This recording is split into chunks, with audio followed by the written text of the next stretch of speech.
Hernandez v. Texas. Background information. Hernandez v. Texas in 1954 was a landmark U.S. Supreme Court case that addressed the issue of racial discrimination from jury selection.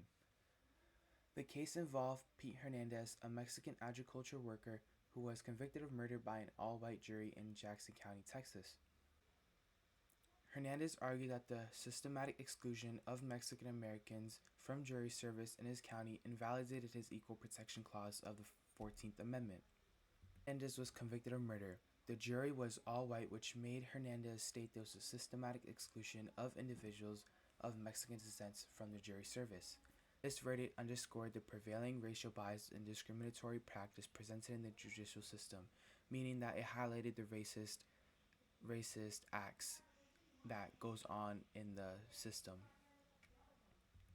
Before reaching the U.S. Supreme Court, Hernandez v. Texas was heard in the lower court of Texas. The case initially went through the courts system, with the trial taking place in Jackson County.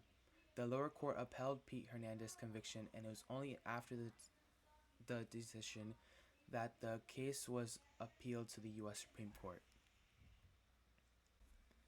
5.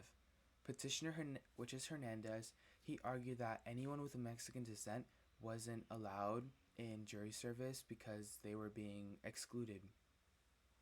He argued that his equal protection violation, which his Equal Protection Clause of the 14th Amendment, was violated.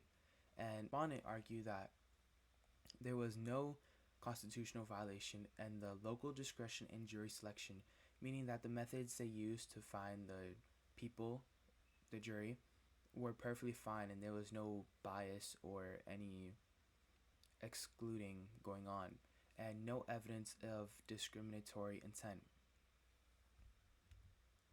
The majority's decision in Hernandez v. Texas was announced on May 3, 1954. On the left, you can see all the names of the justices that partook in this case. Chief Justice Earl Warren wrote the majority decision. In the majority decision, Chief Justice Earl Warren wrote that the systematic exclusion of Mexican Americans from the jury service invalidated the Equal Protection Clause of the 14th Amendment to the U.S. Constitution. The court held that this discrimination in jury selection was unconstitutional and emphasized that the protection of the 14th Amendment applied to all races and ethnic groups, not solely to African Americans, which it was previously.